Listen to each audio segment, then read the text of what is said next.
Morning Santa Paula. It's Thursday, June 25th, and our guest today is Santa Paula City Manager Dan Singer, who just got off a meeting last night. It was shorter than usual, so that was good, but fraught with meaning and budgeting and things like that.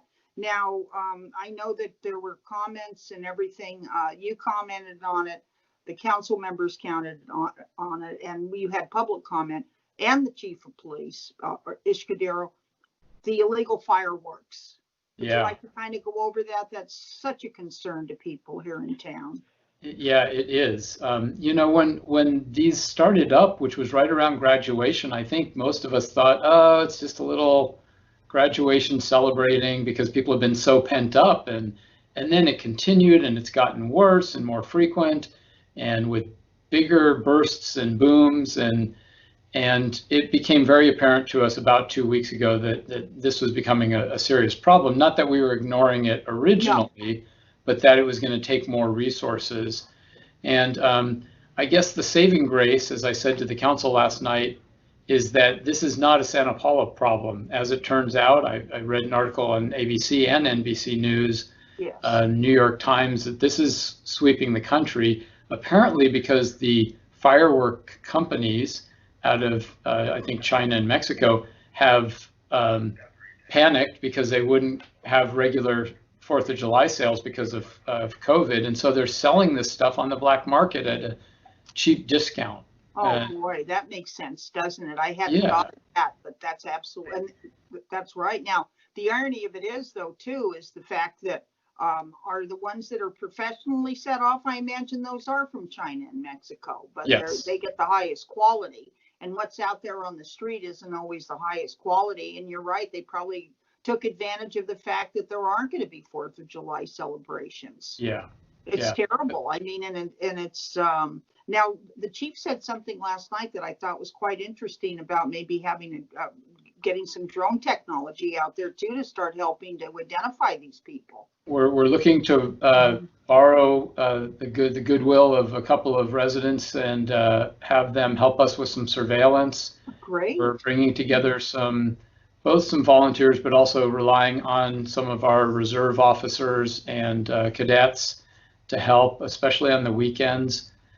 We'd really like to try and eradicate the problem, but it's so difficult. You know, people hear these and then they call the police department, and the information that they have is not usually very specific. Right.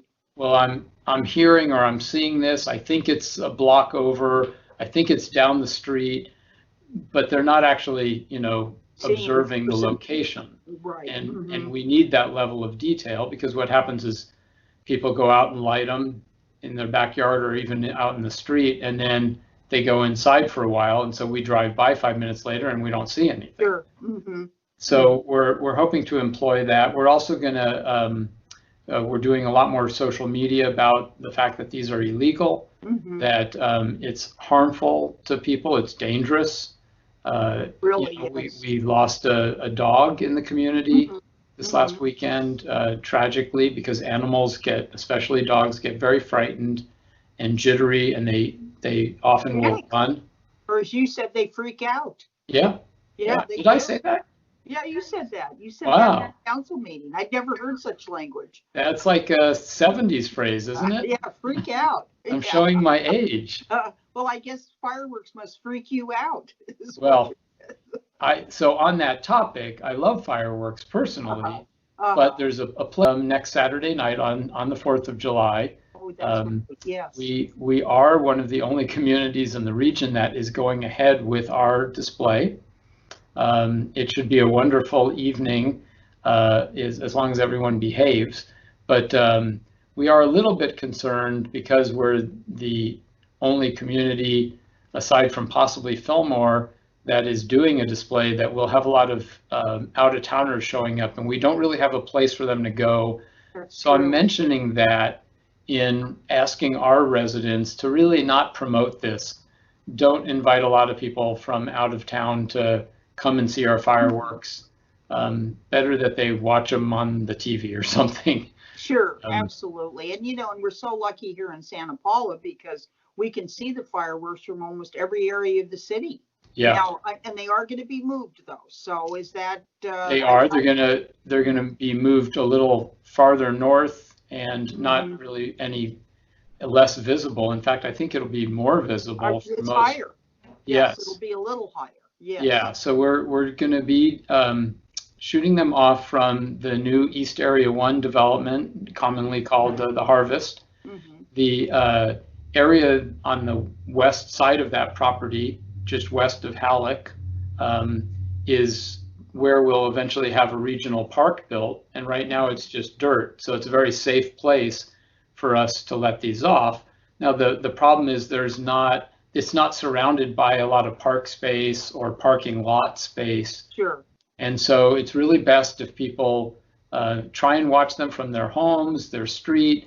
There's a couple of local parks where it would be convenient, like Las Piedras Park, or out in East Area 1 at what's called the McKevitt soccer fields, or some area there. Harding Park is viewable, but we're not opening up the baseball fields at this point because of the COVID issues. So, but there's plenty of places to view them from. So getting close is an understandable temptation.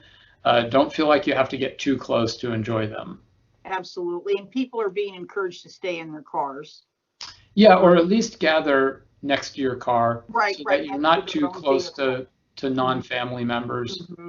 We, in our two parks at McKevitt and at Las Piedras, we're going to go and actually paint circles on the grass, because I think there'll be a lot of people wanting to do some picnicking or some viewing, and we really want to make sure that they're socially distanced.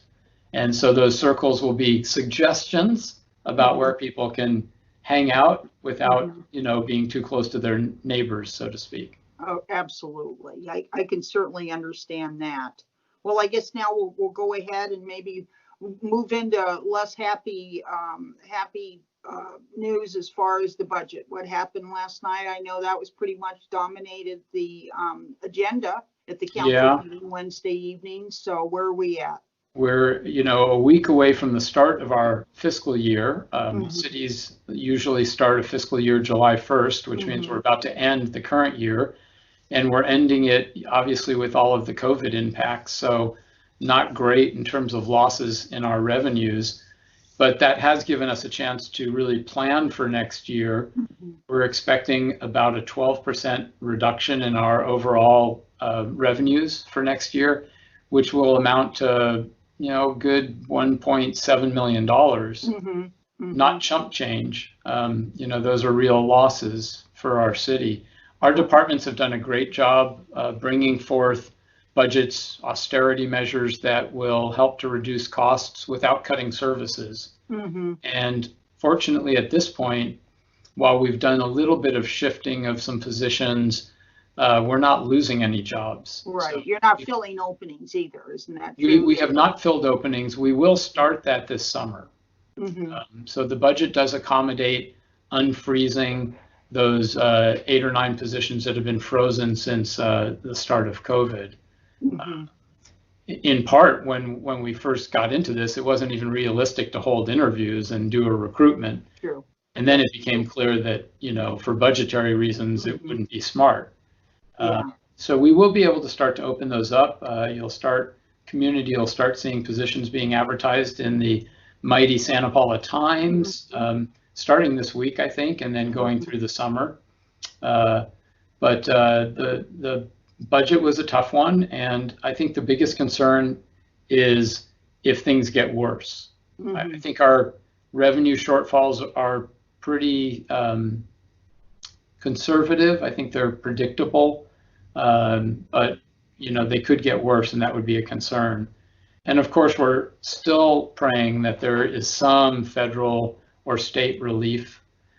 We have yet to see that, and I fear that as we get farther into the summer and into the election season, it's going to become very political whether or not we'll see anything. Oh boy, yeah. So we could certainly use that help, though. Absolutely. And there's still no grant programs or anything. I know, we have a size issue, just like all the cities in the county do. do they have rural programs that they're opening up or anything like that? In terms of communities, don't forget, unfortunately, we are considered a disadvantaged community. Yes, absolutely. Absolutely. We've been looking at grant opportunities. At this point, there's a number of suggestions of programs and funding that may become available, but again, it's going to take some state and federal legislation. So I remain hopeful, but nothing that's immediately before us. We do hope that we'll at least get reimbursed for our COVID-related expenses, but even that hasn't been resolved yet. So, do you have any number on that, Dan, on what those expenses might be? How much? I don't. Okay. I don't. Yeah, no problem. Now, speaking of grants and money, I guess there is some business assistant program out there that just opened up yesterday that's sponsored by the county and county really pleased to see the leadership at the county level to share some of the COVID-related CARES Act money that they're getting and spread that out to our neediest of businesses and also tenants, renters who need help. So the Business Assistance Program kicked off yesterday, June 24th, and will be open for a few weeks. There's going to be a few different phases, and it's going to start with disadvantaged communities, which we're one of. So we'll kind of get a chance to let our businesses have some first dibs at the watering trough, which is great. $5,000 per business, which will help offset, rent costs and lost wages. And everything. Absolutely.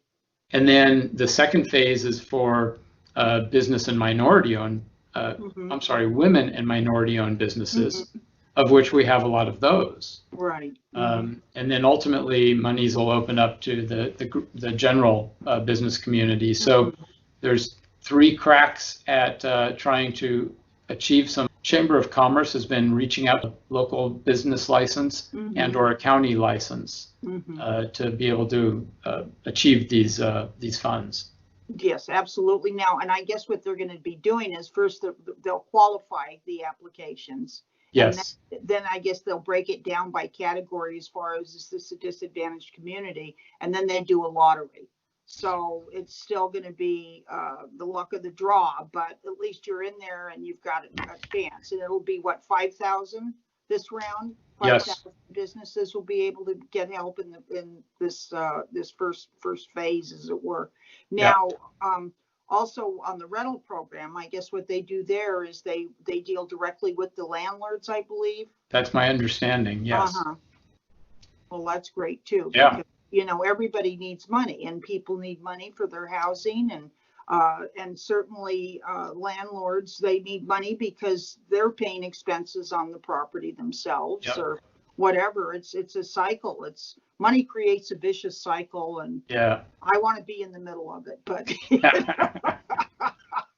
but it's just that it's true, and people are in so much need all over, and we can just only hope for the best and as many programs as possible. And there's so much help out there too, and I'm so proud of everybody who's working with businesses and working with people in need. And there's so many food organizations that are out there, and so many helpful people, and it's just wonderful.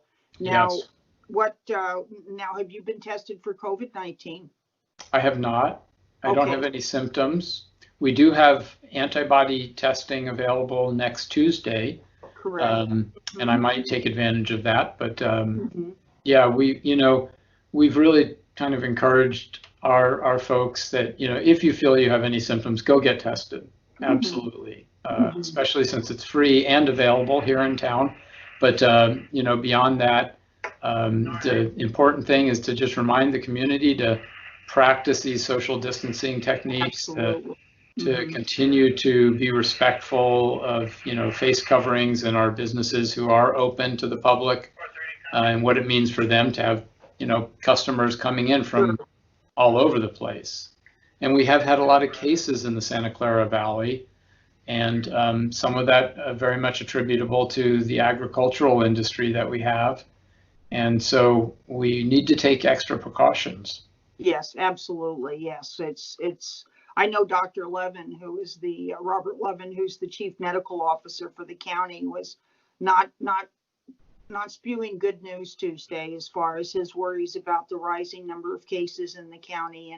And they have now, I guess, basically social distancing is being really, really mandated as far as they're kind of having, I guess, a ban, or however you would want to word it, on social gatherings and things like that. They're not encouraging that at all. Now, let's say somebody wanted to do something in the park, have some sort of, I know we had that Black Lives Matter rally a few weeks ago, which went very well, and I was very, yeah, it really was. But would that be able to happen now with this heightened risk?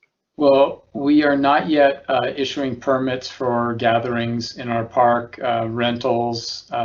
We were hoping for July. It may push a little further than that. We are starting to open up some recreational classes as well as summer camps within the guidelines, but those are very controlled. So we're not yet at a point where we can, just encourage a large gathering in our parks or facilities. Mm-hmm. You can, however, now have weddings and religious ceremonies and other cultural activities up to 100 people if you're outdoors. For example, a graveside service.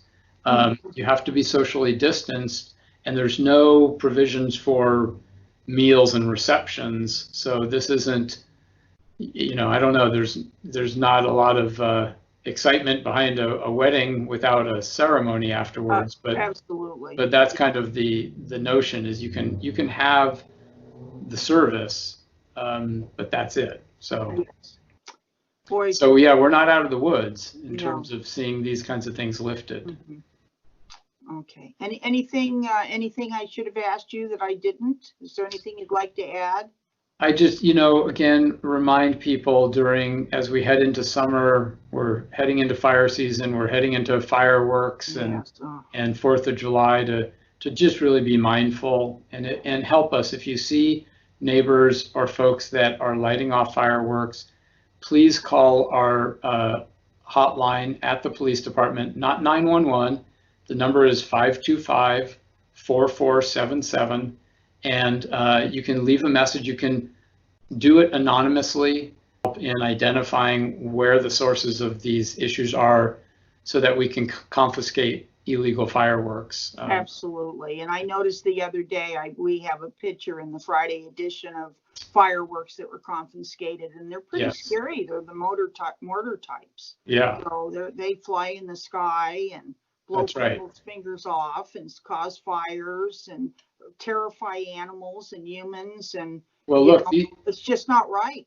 These fines are punishable by up to a year in prison. This is a misdemeanor, and we're not looking to put people in jail or even necessarily fine and cite them. We're looking to stop the bad behavior. That's our first goal.